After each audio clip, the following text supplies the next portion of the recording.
Unit number process గురించే ఉంటుంది. అర్థమైందా? ఫస్ట్ ప్రోగ్రామ్ అంటే ఏంటి? It is a set of line, set of instructions. Okay, ఏదైనా ఒక యాక్టివిటీ కానీ ఏదైనా ఒక ఈవెంట్ కానీ మనం కంప్లీట్ చేయాలి అంటే ఒక ప్రోగ్రామ్ని మనం లైన్స్ ఆఫ్ కోడ్ అనేది యూజ్ చేసుకుని దాన్ని కంపేర్ చేసి ఎగ్జిక్యూట్ చేస్తాం. ఫైనల్గా మనం ఏదైతే అనుకుంటున్నామో అది అవుట్పుట్ అనేది గ్యాదర్ చేయాలి.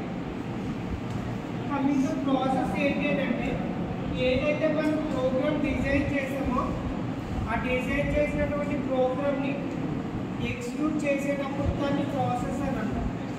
It is a instant of program is called program process. అర్థమైందా? ఇప్పుడు ఏదైతే ప్రోగ్రామ్ని మనం ఎగ్జిక్యూట్ చేస్తామో దాన్ని ప్రాసెస్ అని అంటాం. ఈ ప్రాసెస్ కంప్లీట్ చేయాలి అంటే దీనికి సర్టెన్ అమౌంట్ ఆఫ్ మెమరీ అనేది యూజ్ అవుతుంది. ఈ మెమరీ అనేది ఎలా తీసుకుంటుంది ప్రాసెస్ అనే దాంట్లో దీంట్లో మెయిన్గా 4 సెక్షన్స్ అనేవి ఉంటాయి. ఆ 4 సెక్షన్స్ ఏమనుకున్నాం?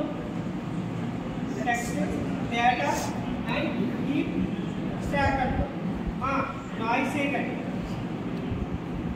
మెయిన్గా ప్రాసెస్ యొక్క మెమరీ అనేది 4 సెక్షన్స్ కింద డివైడ్ అయి ఉంటుంది. ఈ 4 సెక్షన్స్ ఏంటంటే first one text, second one data, third one heap, fourth one stack. Text అంటే ఏమనుకున్నాం? It is a compiled programming code. ఏదైతే ప్రోగ్రామ్ డిజైన్ చేసిన తర్వాత కోడ్ ఏదైతే ఉందో కంపైల్ చేసిన తర్వాత వచ్చిన కోడ్ని ఈ టెక్స్ట్ అనే సెక్షన్లో స్టోర్ చేస్తారు. ఓకేనా? ఈ block. Next coming to data సెక్షన్లో ఏమవుతుంది అని అంటే ఈ డేటా సెక్షన్లో ఏదైతే అవుతుందంటే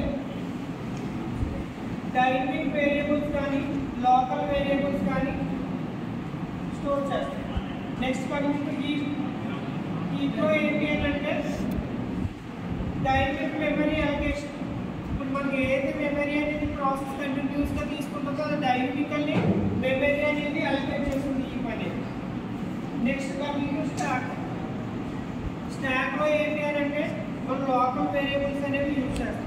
ఇప్పుడు మనం ఒక ప్రోగ్రామ్ అనేది డిజైన్ చేయాలి అంటే దాంట్లో డిఫరెంట్ వేరియబుల్స్ యూజ్ చేస్తాం, మెథడ్స్ యూజ్ చేస్తాము, functions, next some arithmetic operations, conditions ఇవన్నీ యూజ్ చేసుకున్న తర్వాత ఫైనల్గా మనం